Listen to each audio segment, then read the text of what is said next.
and welcome everyone to this week's Maternity and Midwifery Hour. It's lovely to see you. It's now Series 9, Session 9.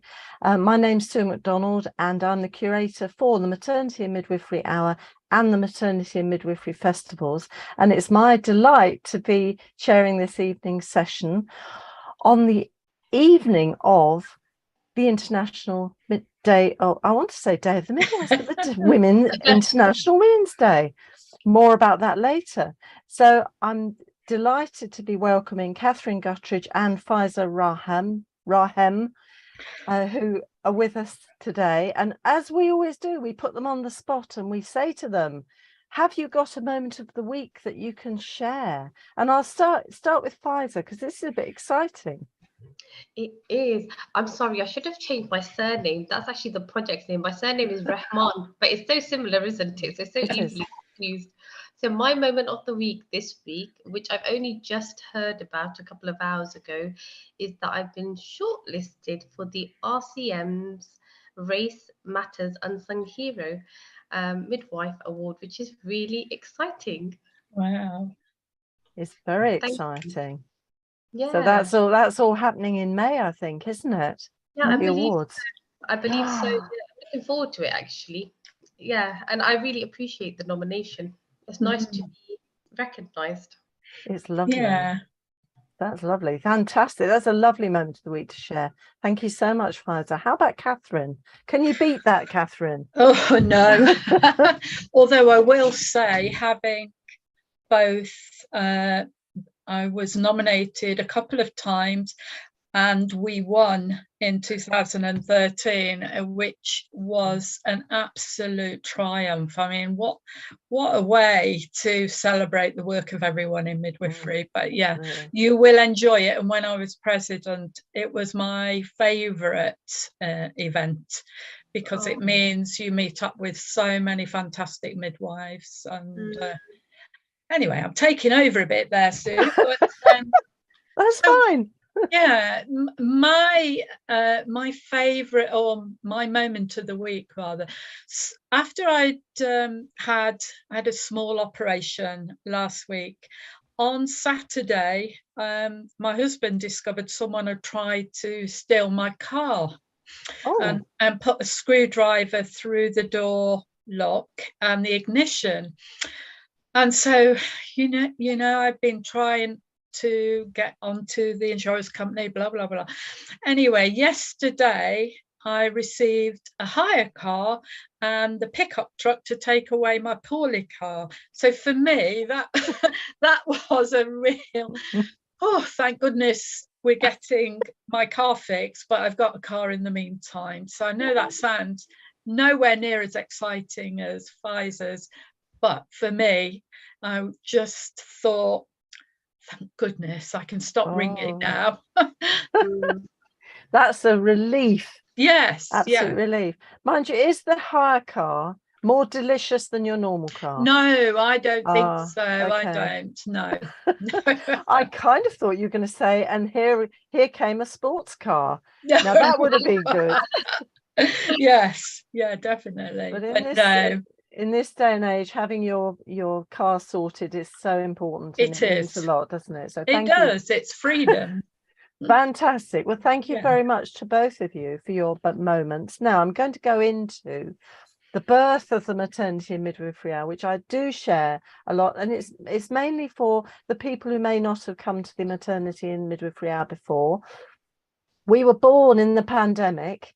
And the whole idea was to make sure that student midwives and midwives and people who are really interested in maternity care and involved in maternity care had some continuing professional education, but also linked up with other practitioners. And at the time, initially, we had a lot about COVID because there was very little known. So we were kind of trying to get lots of information out. And a lot of the information was about changing of services and different ways of working, which was absolutely fabulous. So when Faiza was talking about, the wonderfulness of being nominated, it reminded me of all the wonderful midwives we've had on the hour over the 3 years. Now, I have to remind you also that everything we do, and for those of you who come along to the hour or the festivals, everything we do is recorded and is available. So if you like what you see, and I think you will tonight, there's lots more that you can access through Netflix. It's all free.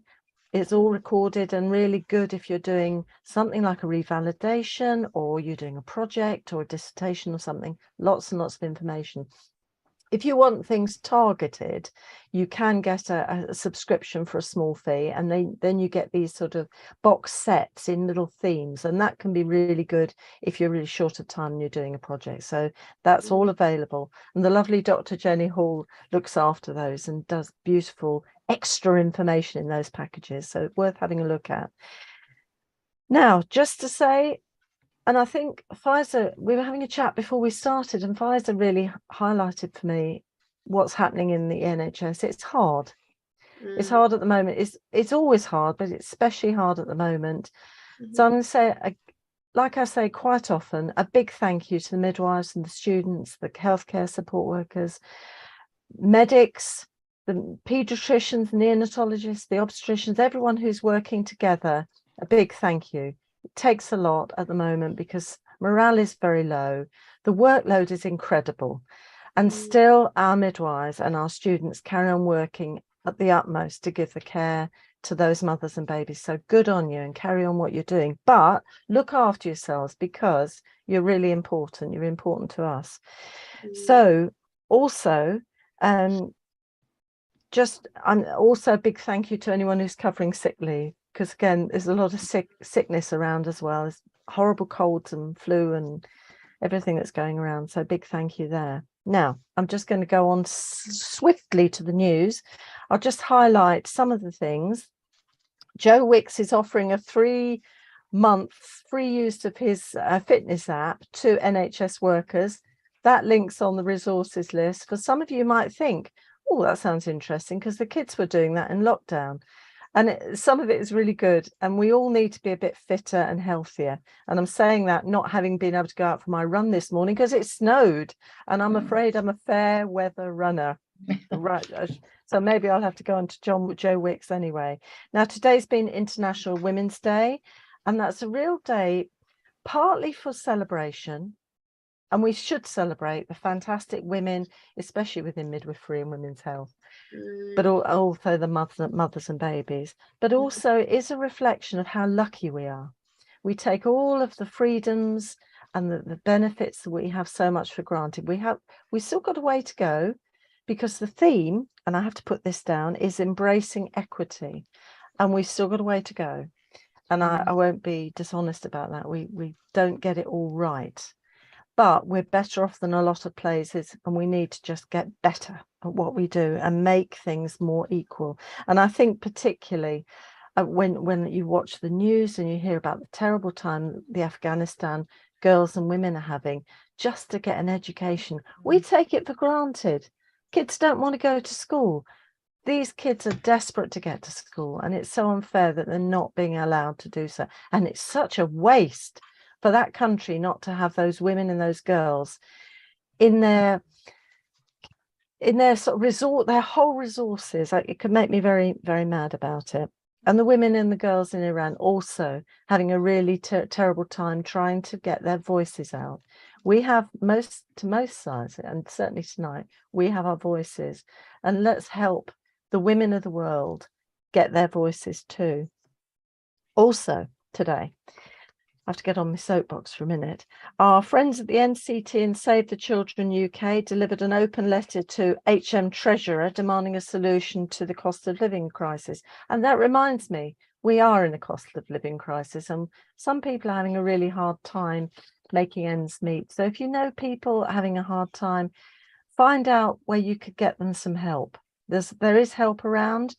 And if you've got some spare pennies, maybe send it to the trust, whatever, to help people get some food on the table. And if you know people who are struggling, encourage them not to be too proud. We all need a bit of a hand sometimes. Now, other thing I found out today, I'm such a Twitterer. I love my Twitter. And I was just wafting along, and then I was looking at something by Dr. Sarah Wickham, who's really an excellent person to follow on Twitter and Facebook. And I wafted somehow into her blog, and she's got a lovely blog called What We Really Need at Birth. And this was really like, you know, you think about all the bags and the baggage and the Enternox cylinders and all that malarkey you might need. Well, she's got this little package of really colourful, interesting things. And what it's about is things that you can show women, for example, what happens for their cervix, for example, or little snippets of things you can just talk to women about. And I just thought that was really lovely because it's very human. So I put that on your resources list as well.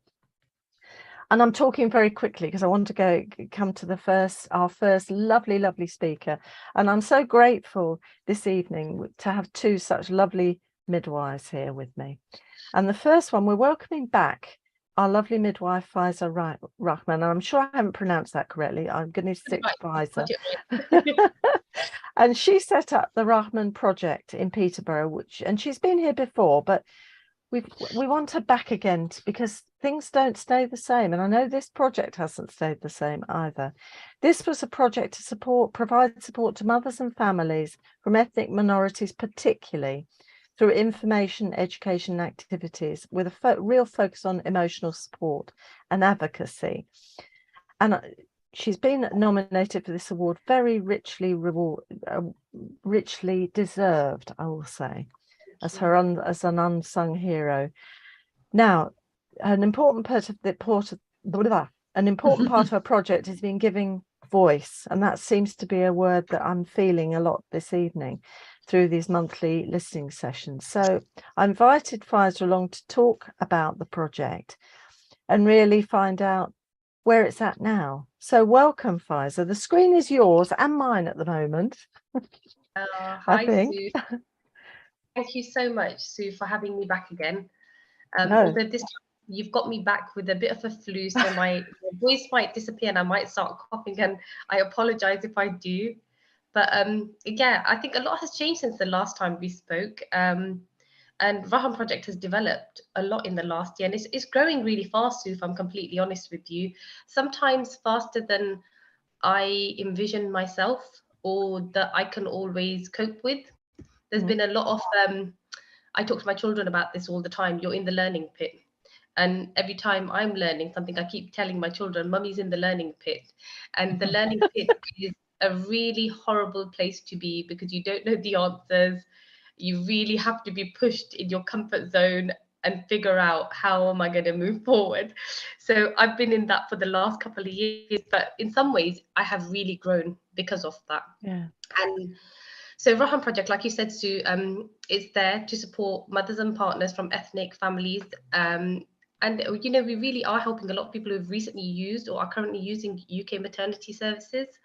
We're based locally in Peterborough, Cambridge area. However, we are extending our wings much further afield. And like your organization, we started in COVID as well. So that we've got quite a good online presence, I feel.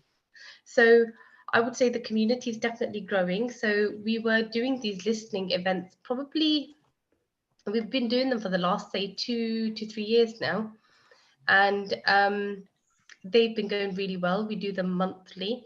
And we essentially, through that work, realized that we had to create some sort of space and support for our families. So the listening sessions allowed us to start thinking more creatively, and through that we ended up creating a support group for our families that's connected to our Facebook group. And we now, in the last 2 years, have been like getting mums to join, and we have about 400 mums on there from diverse backgrounds, which is really exciting. And it's quite an active group, it's quite an intimate group. Even though 400 sounds like a lot of people, it still feels quite intimate actually, because everybody somehow knows everybody. And that's quite a nice feeling. It kind of reminds me of my very Pakistani upbringing, where everybody knows everybody, and then you help each other and you give each other tips and guidance. So there's a really good like peer support group coming out of all of these listening sessions. So we've hosted 10 listening sessions in the last year. And this year, I'm constantly in the learning pit. I decided instead of back collecting my data, I'm going to collect it as I go along, because that's a very sensible thing to do. And so what we found is that about our listening event forms have been filled out about 70 times from mums who wish to attend.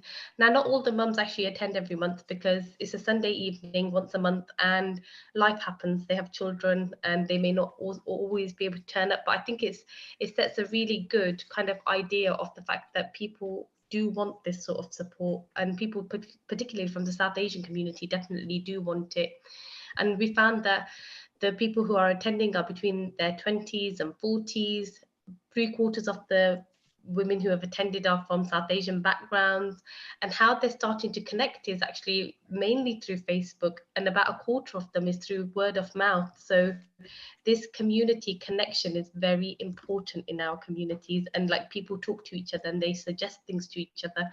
And I think that's building trust, and trust is the key thing that we really want to build. So when I started the project, I never went in thinking we're going to undo years of things that my communities have experienced. I went in thinking this is going to take a really long time to get them back on board, actually. And I guess I identify with them as much as they identify with me, which makes it easier. But I think that trust and that relationship is really, really important. So I guess let's talk a bit about the listening events and like what kind of themes that we've got, because we've actually been creating a report, which I'm just going to say to everyone, it's going to get released hopefully by April-ish time. And it has all the information of what we've been doing, what stories mums have shared with us. So these voices are things that we want to echo. The families are coming and talking to us. And sometimes they just want to talk to somebody that they feel comfortable and safe with.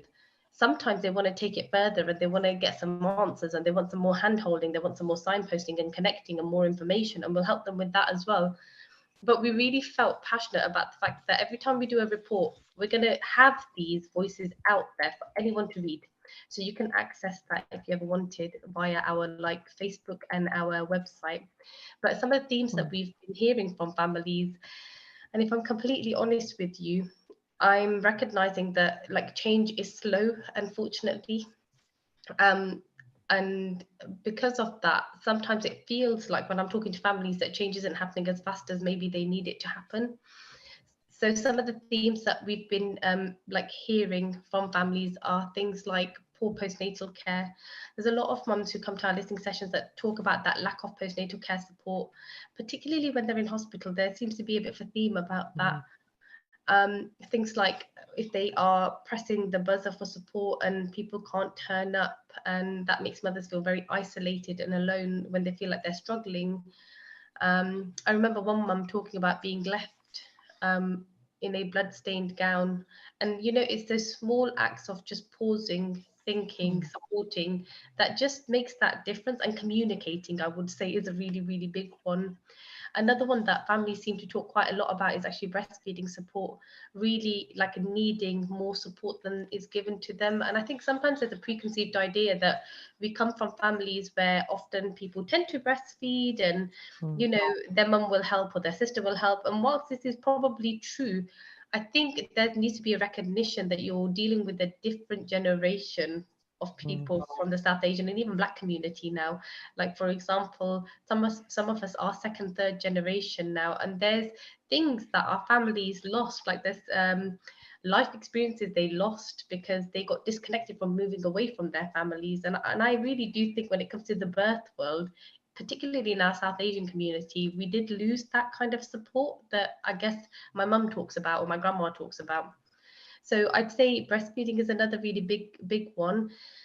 But, you know, the biggest one of all is really communication, Sue. You know, mothers often talk about when communication is good, they feel safe, they feel supported, and they feel like they have a choice. But if communication is, you know, conversely the opposite, and it leads to more of a negative experience.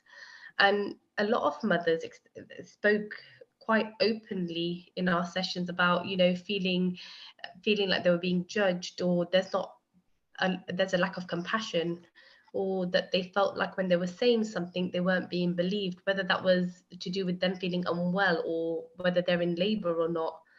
I remember a mother was speaking about feeling quite scared in theatre, And another key thing that I've noticed is a lack of like access in those early weeks of pregnancy. There seems to be not as much of a streamlined service. So families often feel when they first find out they're pregnant, who do I talk to? Where do I go? Every time I call someone, they're not picking up the phone. And these are common things that families talk about. And obviously this impacts their whole well-being, doesn't it? Because it impacts the way that they feel, their mental health. They feel more anxious, more worried. And I feel like a lot of this could be mitigated just through good communication and people who are there essentially when you call them. And I get the other side where I know services are so stretched, so my heart sits on the fence for both parties. But it's difficult to listen to people who have been through a lot of traumatic experiences. You can't help but question your own practice, question the system, and question what's happening that's causing that. And yeah, that's my reflection on the listening sessions. But through the listening sessions, we ended up creating this support group. And one of the activities that's been created on the support group is our coffee and chai sessions. These happen in the support group. So every month we also offer this now. So one of the mums that is the peer support coordinator is actually from Birmingham, and she helps run this group. She's fantastic.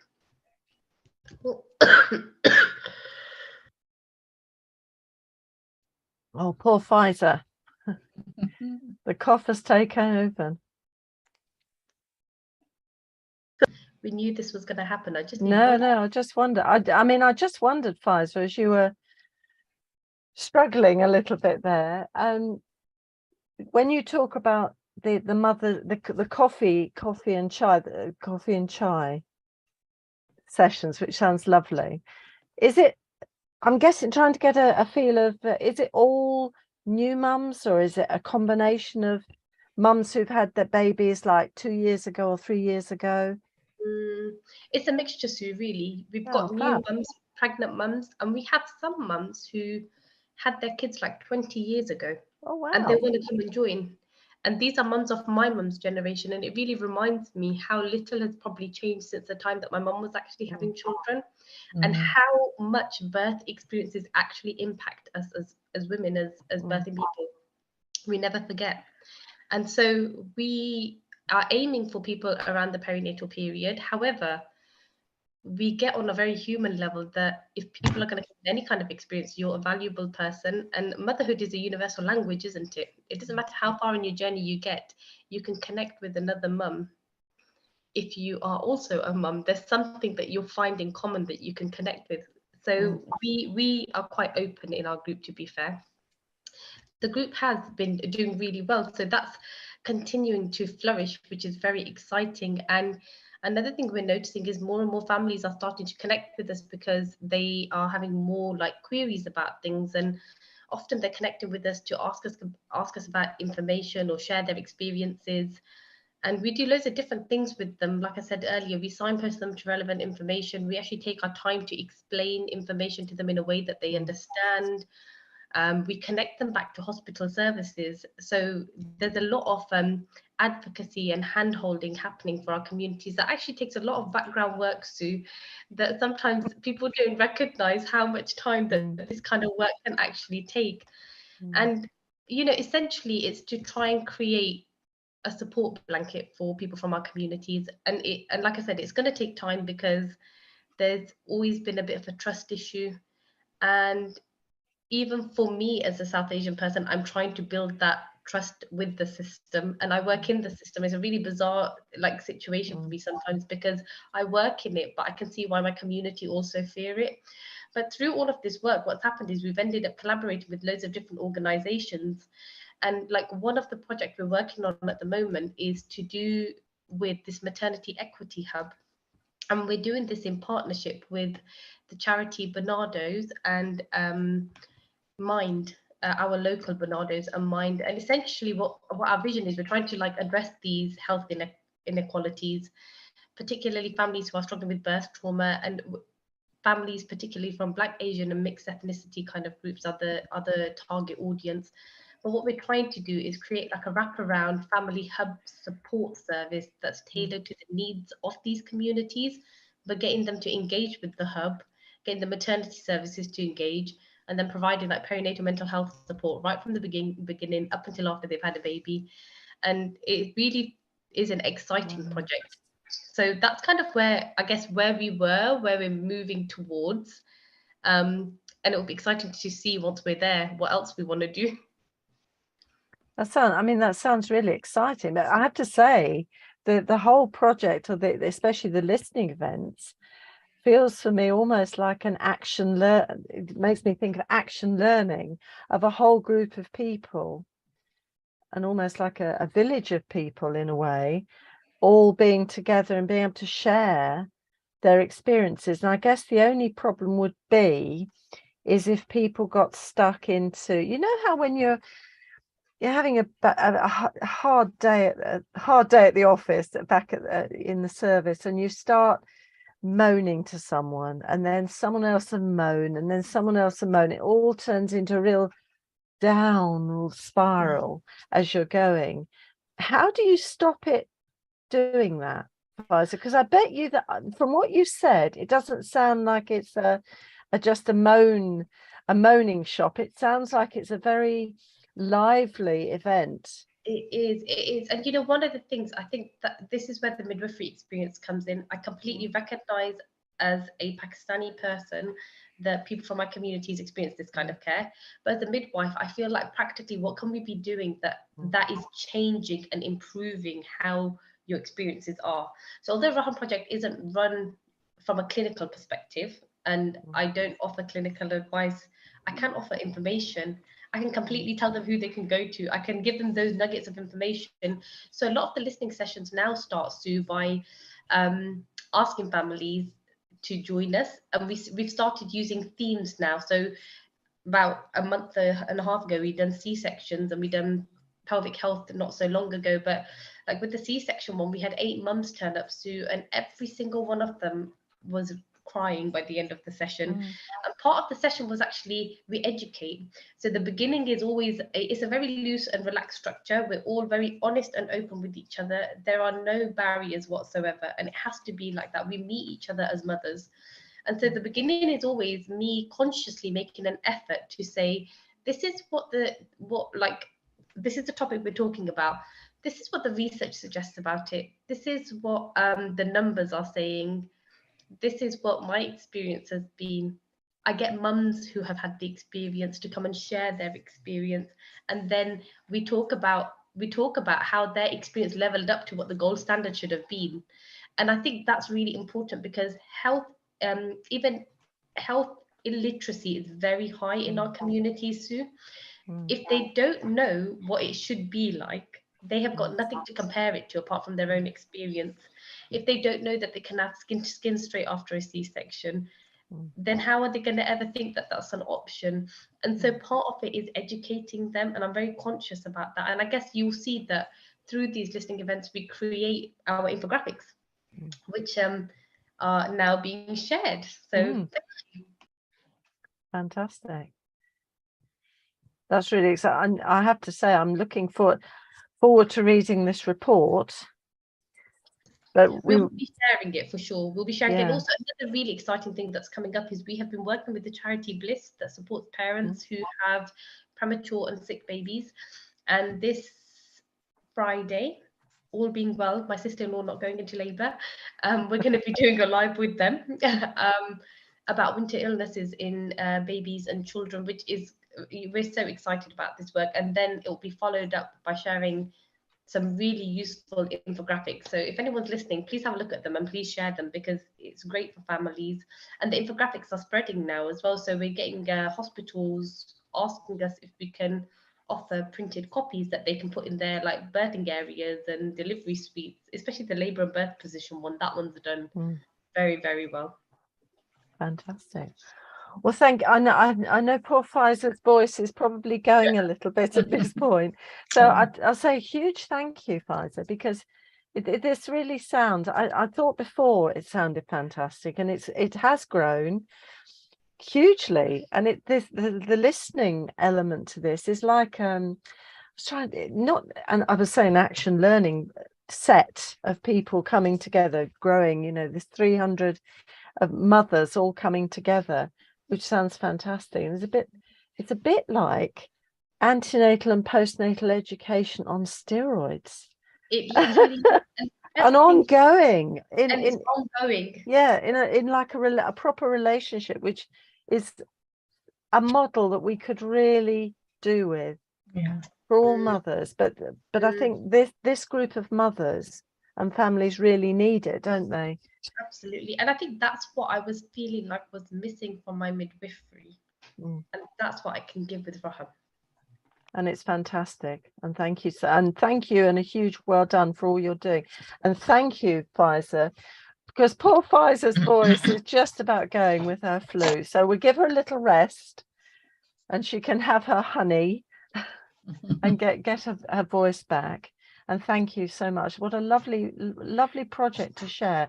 And again, that project, you can look at some of the work. You can follow Faiza on Twitter and on Facebook, and there's information there. And of course, the infographics are lovely, perfect. So thank you so much for that. Thank you. Now, because we're celebrating International Women's Day, which I was trying to confuse with International Day of the Midwife. Don't know why, but I think it's been all these celebratory Twitters and tweets and Facebook posts that have come through today. I'm so delighted to be joined by Catherine Guttridge, Honorary Associate Professor, Psychotherapist and Luminary Midwife. And she really is a luminary midwife. And for those of you who don't know Catherine, she's been so many things in midwifery. Clinical midwife, she's been a consultant midwife, she's been clinical lead at the Serenity unit, and also she's past president of the RCM and now an honorary fellow of the RCM. So she's always wonderful to listen to. And I'm not going to say any more because I want to hear Catherine speaking, because I know by the end of it you'll probably have a lump in your throat, but you'll feel as though this is something special, which it is. So welcome, Catherine. The screen is now yours. Thank you. Thank you so much, Sue, for those very kind and lovely words. And thank you, Faiza, for telling us about work that is so needed and so important. So really, I haven't prepared, and because Sue was contacting me earlier today, and you know, I thought, well, normally, I do put a bit of thought into presentations, etc., but I think this day is very different. It's around, as you say, equity of womanhood, and I thought I'd just share a few musings with you that mean something to me. So I spend an awful lot of time writing, reading and teaching a little bit now, teaching students. And they have given me a bit of a new lease of life, the students have, because they are so full of enthusiasm, so full of passion, so full of wonderment around birth and womanhood and the body of a woman and what it can do. So I felt really energized the more contact I do have with students, and we all need that, and I suspect my colleague midwives working in the workplace, in whichever place they are, might not think about how they may have felt when they started their training, how they came into midwifery in a way that was to be like these students now, the career for their lifetime. And I know there's lots of, I suppose, negative press out there at the moment around working conditions, around midwives being off sick, midwives leaving the profession. And it's sad, it really is, and I don't for 1 minute have an understanding of what it feels like on those days, because I've not practiced midwifery now for around about 3 years. But my profession and my love for it goes right back, and I think I've spoken about my journey to being a midwife before on here. But there was a few more things that I didn't share with you that I'd like to share with you today. And the first one is, I've always been a great philosopher, in the sense that I like to hear what other women are saying. And I was looking through my inspirational words and inspirational quotes today. And do you know what? The ones I picked out and ones I regularly use when I'm speaking to students or to midwives come from other women. And yes, there are some fantastic men out there who say some very wonderful and profound sentences about what it is that they're proud of. There's just a few women that I'd like to talk to you about today. And the first one is Eleanor Roosevelt. And she, although her husband, you might recall as Teddy Roosevelt, he had very poor health as president of the United States. And actually, looking back now, and I think lots of political writers will say it was she who ran the country when Roosevelt was president, because he more or less did what she said. And one of the it's my favourite quote from her is, "No one can take from you what you don't give away yourself." Now that to me is something just to put in your pocket. Keep it with you, because you know, sometimes we can have an aura of negativity around us, or we can be bowed down with how our week has gone. But if we are allowing others to take from us, then actually we need to get it back, because it's not theirs to have. You are better than that. You are worth more than that. So Eleanor Roosevelt is a little bit of a hero or heroine for me. The other hero of mine is Mary Cronk. Now, the older ones that are listening to this, I'm sorry for pointing, I might be ageist here, but I remember her when I was younger, and Mary looked young then. But Mary passed a couple of years ago now, and Mary wrote a wonderful article, and I can't remember which journal it was from, but Mary was of the era where midwifery was almost a servitude, so that she talked about the midwife servant. And lots of people got really upset around this phrase because they misinterpret it, I think.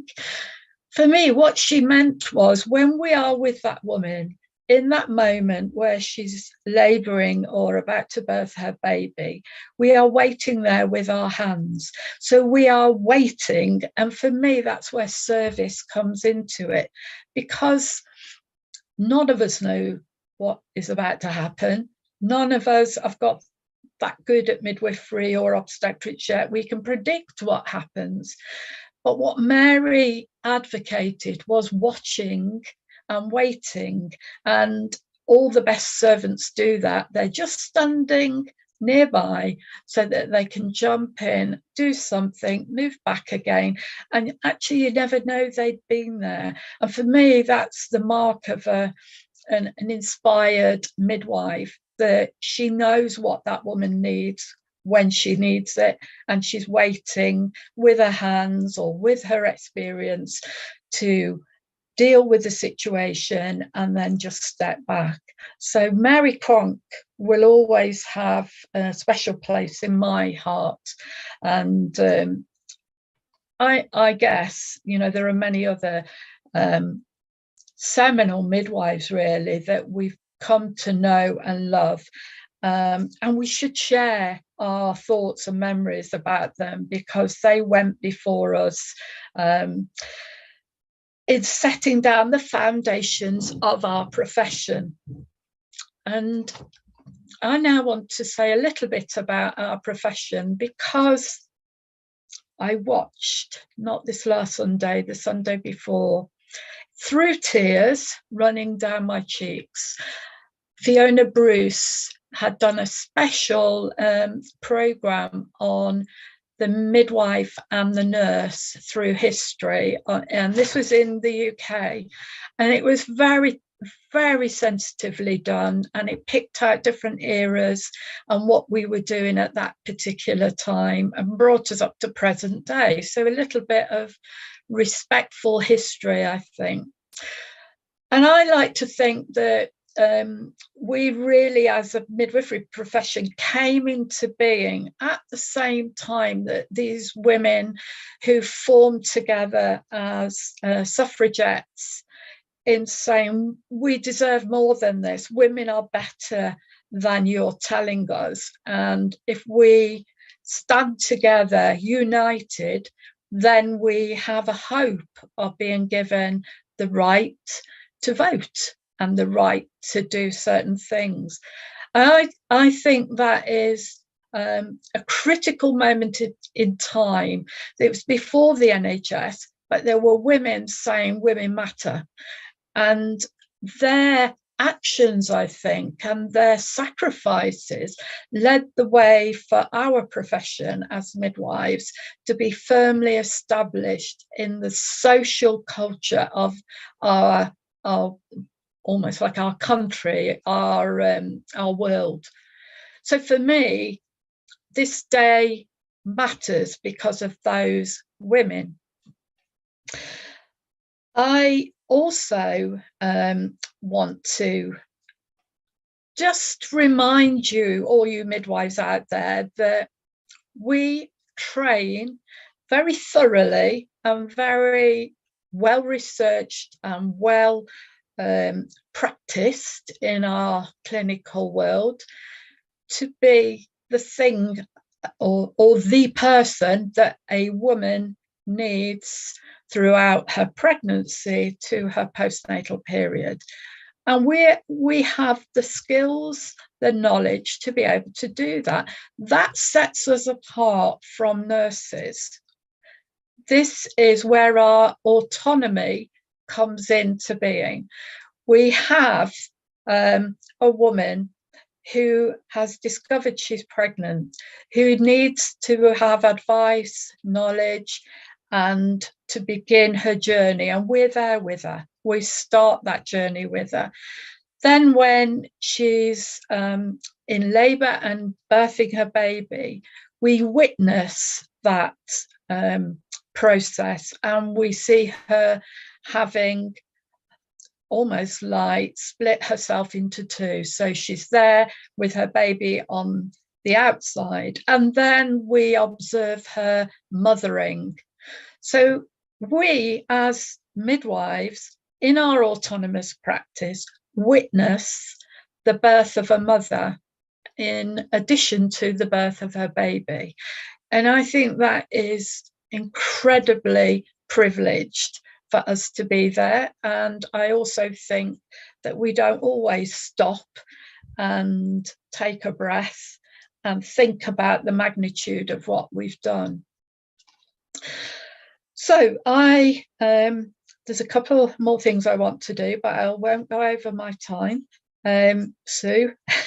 So I want to bring us up to the current day. And I want to say to you midwives out there, stand firmly on the shoulders of those midwives who trod the path before us. They set this profession well in stone, and we cannot allow whoever it is out there criticising or remodelling or shaping the future direction of midwives, let us first of all realise from where we've come from, and then almost give back to the students coming through now. Let them see who we are and what our role is. There's nothing more important, I think, for role modelling and leadership for our students to become the midwives of the future. So I think that's important. I don't doubt it's very difficult in the workplace. I really don't doubt that. But we have to be good in spite of that, because there are midwives, as Sue said, out in Afghanistan who were stopped on the day that the Taliban took over ownership of that country, and all of those female individual professional women stopped, and we can help them by continuing in spite of the hardships that we currently have. Now, another midwife who I'm really probably I've only met her a couple of times, but we are friends just because of social media, and we are friends because of midwifery. So Hannah Darlin is the midwife, who many of you will have read her work, who's a wonderfully compassionate, thoughtful, but also deeply conscious of her own presence, but also of womanhood. Now, she sent me a poem, so I don't know if she wrote it, which she may have done because she is a poet, but I'm going to take the liberty of sharing it and saying that it was from her.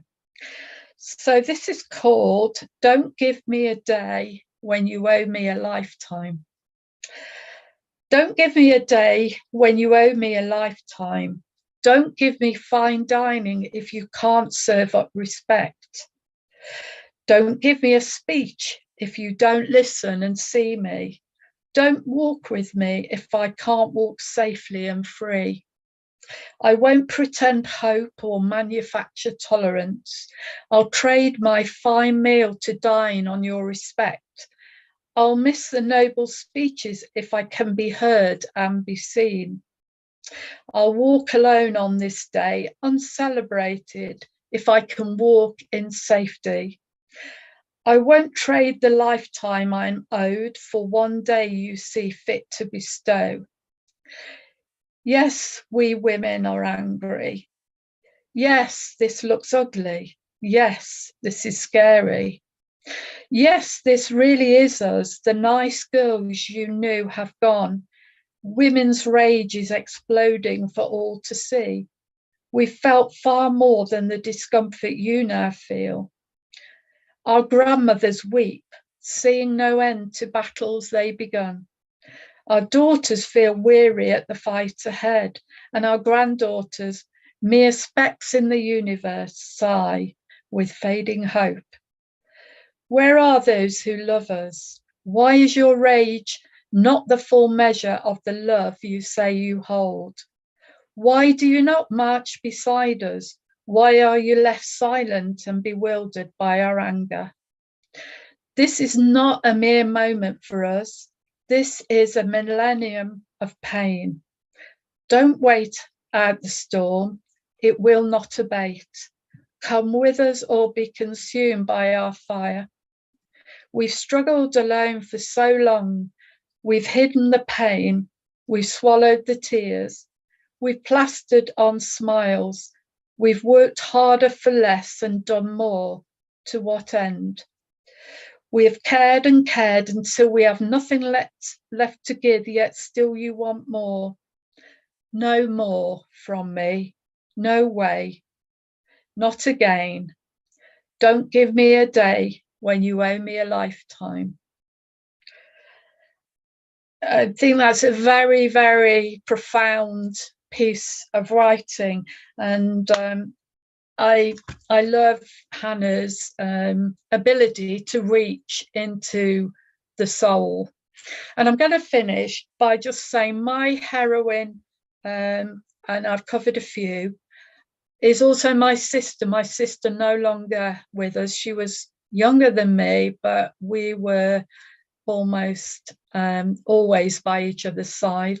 She was a head teacher of a primary school in Coventry. And this is why she's my heroine. She had, when you walked into the school, a big mural that one of the parents had painted for her. And she'd put some really inspiring words on there, which were, I'll just refer to it correctly. Reach for the stars, rise up from the flames, reach for the stars. And when Kerry died, they had, the school had a remembrance or memorial day for her, and a young girl came. She was in her 20s then, but that was young to me. And I remember her standing there and saying, I want to tell you about what Miss Ward did for me, Miss Ward being my sister. And apparently they'd gone, my sister always did trips for the children and taken them to Normandy and North France and around there. And some of the children had never left Coventry, never mind gone to France. And my sister had overheard this girl saying she'd never been to the seaside, and where they'd gone that morning was closed, so they couldn't actually visit this museum. So she asked the driver to take them to a beach, and this girl said, and I can remember now the sand in my toes, and that's what Miss Ward did for me. So we might think these little acts of kindness are forgotten, but they're not. For me, Kerry managed to shine those children, shine a light on those children so that they were reaching for their own stars. So I'll leave it there. Thank you. Wow, that was just amazing. I'm butting into Sue there, but no, you can. That was so lovely and inspiring to listen to, actually. And I think we need to hear it more. In a world where people have bad things happen to them, you need to know that there's hope out there and it's going to get better. Yeah. And yeah, thank you so much for sharing that.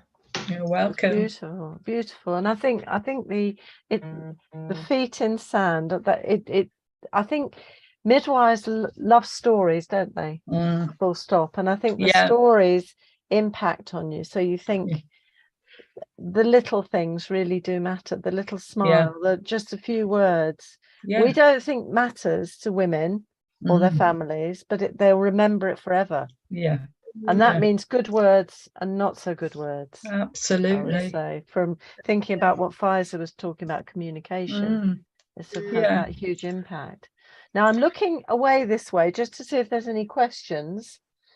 So audience, we can take questions. I've got a general question, but I'm not sure if it's for us really. And it's, hi, I'm a midwife from Belfast. Hello, midwife from Belfast. Hello. She's working in an MLU. I'm wondering how I would be able to find out if any units still use drop-down resuscitaires, as the ones we have are now deemed obsolete. The manager has asked me to ask on here if anyone could advise as to what they've changed to. Point them in the direction of the MU network. Of course. Yes, and they will have a whole raft of resources and where to get them from. It's a great way of connecting with other MLUs. Fabulous. You see, we have the experts. There you go. We have the experts. And if they don't know the exact answer, they know a woman that does. Yeah. It's fantastic. That's lovely. Now I'm just checking to see if any questions have come through so far. Now I'm thinking now of what was the now from Faiza? What would your next step be with the project? Mine is definitely get the hub actually established, start doing those antenatal birth preparation classes in a culturally sensitive way that's trauma informed. It's happening. Oh, and dear. then for me, I'd like to see more midwives that look like me in higher positions at work. I don't want to see people like me who have potential stuck at band 6.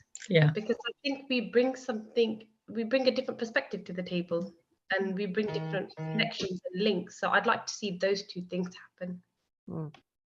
I think that's a really good point, actually, all the way through, isn't it? Yeah. We need to, and that's why I was talking about equity earlier and having some work to do. And Catherine's got something to say. I can see the nodding. Yeah, I agree with Faiza on that one. I'm almost wish I didn't have to, because I think it's possible to be a midwife to any woman and to meet her needs. But I do think there is a lack of equity and opportunity in our profession. Is largely white. And as you say, some of the more senior roles, it's very difficult to see equity across the piece, and that saddens me really, because I do think there's a place for everyone. I don't know what the answer to that is, but I think working on the basis that you've got this project up and running and you've got the support of those women behind you, I know what the answer is. Actually, it's women. If we have them pushing us, we can be braver and more vocal and more autonomous in that way. But we need women like we've never needed them before at this moment in time. So I think that's the answer for me, is to mobilise women behind us. Well, I think to be fair, they're probably mobilised quite nicely. I think so. And I mean, actually, I'm wondering if some of I don't know if you've noticed any of the women in the group, Faiza, that might have said, I wouldn't mind being a midwife, or do they think it's just so many impossible? To be honest, about a year ago or so, I thought, I'm constantly talking in this group. I wonder who's paying attention to what I'm talking about. And I'm trying to get people. And there's a separate group called Peterborough Women's Association, and I wrote in that group, I'm sure it was that group, does anyone in this group, or has anyone in this group ever considered wanting to become a midwife? And within 24 hours, I had 100 people message, comment, send me DM. And I just remember thinking, so women in my community do want to do these jobs, but they do face barriers. And I think the first point is actually the education system. To even get into university is much harder. To interview and pass that interview. And I feel like I'm very grateful because recently in the last year I've connected a lot more with an organization called ASAM, Association of Foundation. Yeah. And they've been awesome. And someone like me really needed a group like that. And like anyone who needs their support, they should definitely connect with them. But they've been really key at holding us up as midwives who are good midwives. And the group is full of experienced midwives. And I just sometimes wonder, we could run our own little like maternity system and service for families, and we would completely get it. And I think when you have experienced life on a back foot, even if you didn't realize that's what was happening, the way that you are compassionate to people is different. The way that you can level with people is different, because you know what it feels like when you've had less and you don't want other people to experience that. So there's a whole group of people out there who completely get it and know how to level with the community, who are now working to try and figure out how the system works and make that place in the system. And I think Assam's really good at that. And there's also SOAC or SOAS. SOAS. Yeah.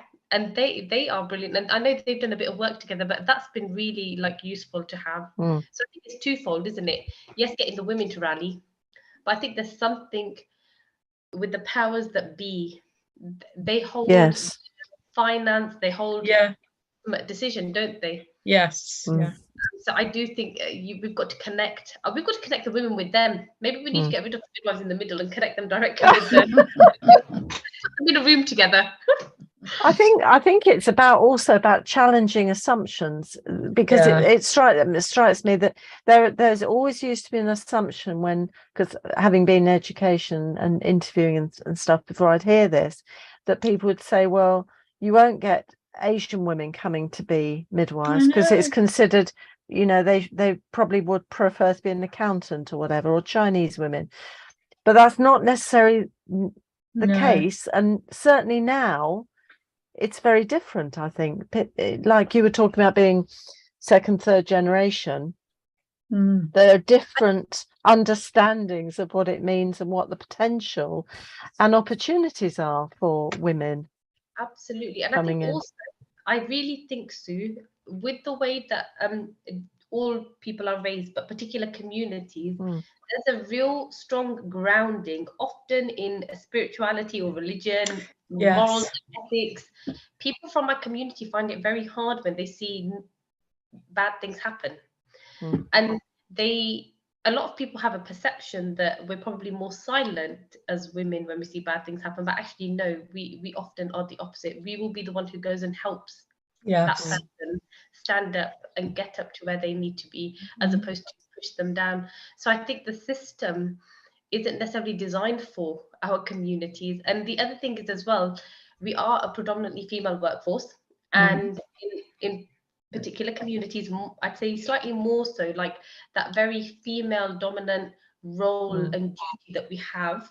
It's hard to level that with shift work and night shift and not being present for your family, because the thing that comes first in life is your loved ones. Absolutely. That's from a really, really young age. And I mean, I can talk about my children soon. My son is only 6 or 7. He's turning 7 soon. 6 or 7. He's 6. He is turning 7. I know his age. Of course you do. I'd never forget that. He was talking to me the other day, telling me, Mummy, if you and Daddy died one day, so death is openly spoken about in our communities. It's a really common conversation. There's two things that we talk about, life and death. They're both very guaranteed. They're two things that will happen. You don't know how they're going to happen, but they're going to happen at some point. Something my grandma used to talk about, my granddad. And I remember my son saying to me the other day, if something happened to you and Daddy, it's okay, because I've got Ami Saba. Ami in my mother tongue means mother. And he calls my sister, one of my sisters, I've got 6, Ami Saba. And he goes, I've got her and I'll go live with her. And I just thought, you're 5 or 6 at that point in time, we had the conversation, and you feel so comfortable in the world that you've got somebody there for you. So I think it's understanding those dynamics of the communities to then get them to that's system. Really good. I love this idea, this little lad working out. Where am I going? Now we've got some comments. I've got Jenny Hall. Hi, Jenny. Saying, so fabulous, both of you. The love and compassion between midwives and birthing women is so important. Faiza, what can we do to bring your work into the whole of postnatal care? And she says the word I was trying to think of earlier. It takes a village to raise a child. Yes, it does. So I guess it's about funding. And it really is. And this is something I'm learning in the voluntary sector. We run year to year on all of our projects. And actually, it's not a sustainable way of moving forward. I think women's health in general, particularly pregnant people's health in general, needs to be taken more seriously. And we need to recognize that until you don't invest in them, you're not going to get the outcomes that you want. You can put as many mechanisms in place, as many fail-safes, but if your foundation is weak, you're going to just keep building on a weak system and you're not going to fix the problem. So I think the voluntary sector has a huge part to play, Jenny, but I think it's maternity services. I believe there was a time midwives could provide the support, the care, the hand-holding, the direction, the connecting to other healthcare professionals. And I think in some ways they need to just bring it back down to basics. I think we've complicated it. And I say this as someone who's only ever worked in this system, and I can compare it to my families back home where they have either private healthcare or they don't have anything. So I see like where it should be sitting for them. yeah, so that's what I think. Essentially, funding is the short answer. We can always look for that. It's always the priority. And we've got Sarah Chalhoub, who's saying she'd love to connect with you, Faiza. Well, you just need to go on to the Facebook or Twitter and you can soon connect. Faiza's very easy to connect with, I'll say that. And I've got a comment. I'm running out of time now as we're talking. Okay. And Joe D'Augustin, hi Joe, says, lovely to listen to you tonight, Catherine Gutteridge, and she sent you a big heart. Oh, bless. And lovely to hear about the Hub project, key to our better birth vision. Yeah. Yes. Which is great. And also Sarah Chalhoub, who's just said she wants to connect. I'm doing a similar project in Newcastle and the desire is there to be a midwife. Wonderful. Yeah, Fantastic. absolutely. I'm going to give one or two more words now, because this, I always say, and I always give a health warning to the speakers, that this hour goes faster than any hour in your whole life. And it has gone through really quickly. But if you want to say a last word or two, Faiza? I want to say thank you for having me. And it's always a pleasure. I've actually really enjoyed listening to Catherine. I've seen her name a lot, and it's been so nice to actually put a face to her name and like hear her talking, because hearing someone is different than just reading what they say. Absolutely. Yeah. So delight. And Catherine? Again, just putting a name to a face, as Faiza said. But you all know that I am midwife through and through, and never set out to be famous or to climb in a particular way. I only ever set out to sit with women and care for them at the time in their life. That is, I think, one of the most important transitions that they make. So any chance I get to speak about that, of course, I'm going to. So thank you, Sue, and thank you for the team for once again allowing me my guilty pleasure. I love the idea of being a guilty pleasure. Thank you so much. I want to say a big thank you. And I'm so sorry this isn't a longer hour. But thank you so much to Faiza and to Catherine for joining us this evening. Thank you also to Amy, who's behind the scenes, making sure everything's going to be carefully edited so you'll be able to access it later. And Paul and Deb in the background, making sure the questions are coming through. And the resources will be there if you need them. Next week, we have the same place, same time. We have Kate Greenstock and Sheena Barham, and we're following up on last week's session, looking at sort of well-being and strategies. I think you'll enjoy that too. Don't forget to book for the All Ireland Festival if you want a trip to Dublin, actually, or if you're in Dublin there anyway. It's on the 18th of April. The Midlands Festival is the 16th of May, so book now for that. And in the meantime, another big thank you. Take care of yourselves, and we'll see you next week. Bye. Bye-bye.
For myself, I think it was really good to speak to some people that obviously we usually wouldn't meet in normal circumstances, especially being up north, we're not quite central. So it was nice to kind of get our opinions and our views across and to feel like they've been heard. I think it's just speaking to the professionals, I think, so the pop-up signs that you had with that, which they would have seen online, would they? I think you just can't beat coming here in person and being able to talk to loads of people that are here and ask all the questions that you need to ask. There's so many benefits to it. You meet lots of people, and it's just a really lovely feeling of camaraderie and interactivity. So coming here, I feel like I've kind of felt like that I'm not alone in the stuff that I'm going through at placement, and from what I've taken away from this is how to go about situations, how to make it better, and how to feel well supported as well. We had some top tips given, so going into placement, I definitely take them on board and try and make the most out of my learning experience. For me, like the main reason I wanted to come was for that networking, for finding my people, the people that are interested in learning about the same things that I'm interested in, and taking those away and sharing them, and because we're on Midwifery Society at our university, and just kind of sharing those with our fellow colleagues and everything. So yeah, I'm going to be looking back at the things that we've gone through, because there was a lot of content. But I think the joys of now that we can meet face to face, so that's why we really wanted to be here face to face. There is something about meeting other people. So yeah, next time sign up, definitely.